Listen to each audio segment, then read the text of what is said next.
This is the McKellar Lake and Marina Riverfronts, just off the Mississippi River, located in southwest Memphis, Tennessee.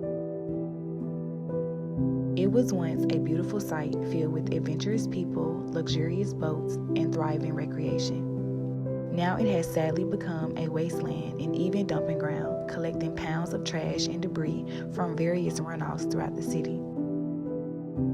I am Melo, and this is my journey discovering the disparities around the McKellar Lake. I have been concerned with the environmental pollution of Valero due to my involvement in stopping the Bahia pipeline. It would have further inequalities in this area.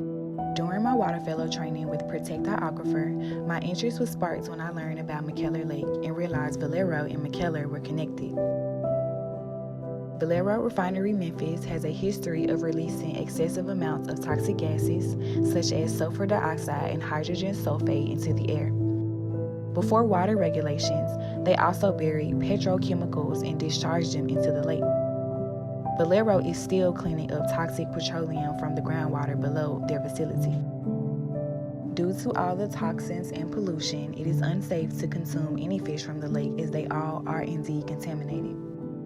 But that was not always the case. McKellar used to be home to beauty pageants and even a destination for celebrity hangout. In the 1960s, the concept of urban renewal worked off racist redlining maps that created changes to communities and how land was used. The concept is called zoning, where President's Island and areas around McKellar Lake were zoned for heavy industrial use. These major companies have desecrated water quality and also the visual appeal of the lake. Originally, my main project was to clean up the lake and build awareness for folks concerned about the consumption of fish and toxic condition of the water. After visiting and seeing the lake in real time, I was hit with a wave of emotions and was actually left speechless. I thought, how is it allowed to look like this? I had been introduced to a problem that had obviously been unaddressed for decades. To make matters worse, Valero Refinery meets you at the entrance of MLK Park, a beautifully city-owned park in honor of a fallen leader. The juxtaposition of Valero and MLK Park coexisting next to each other seems like a metaphor. The reality of it is that creative and passionate South Memphis residents still grapple with environmental racism on an everyday basis. As folks are casually participating in recreational activities, their neighbor, Valero, is actively affecting the air quality and overall health of the people within the immediate melanated communities. Obviously, Valero is an issue for air and water quality, but the marina was a different story.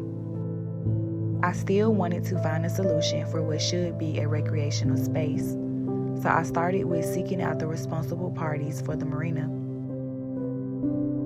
Meanwhile, I was researching Valero's local impact on the community. I found that Valero sponsors events such as the Raging Cajun Festival and the Mimosa Festival. Do you think those events really offset the harm that they've caused to your community? After doing all of this research, making numerous phone calls, sending emails, submitting a Freedom of Information Act request to the city of Memphis, I am still left with many unanswered questions, more uncertainty on how to address these issues at hand. But in order for us to seek out change, we must start with ourselves and face the facts. How can you speak up for yourself as well as the safety and health of others in your community? What can you do to decrease the amount of trash in our streets, parks, and water? How will you make a change? My final takeaway. It is very easy for us all to walk around oblivious of the impact that we each as individuals have on our environment, unconscious of the cause and effect that will happen to us all due to the neglection of our home. As history continues to write itself in real time, what side will you find yourself on in the end? What would be your contribution?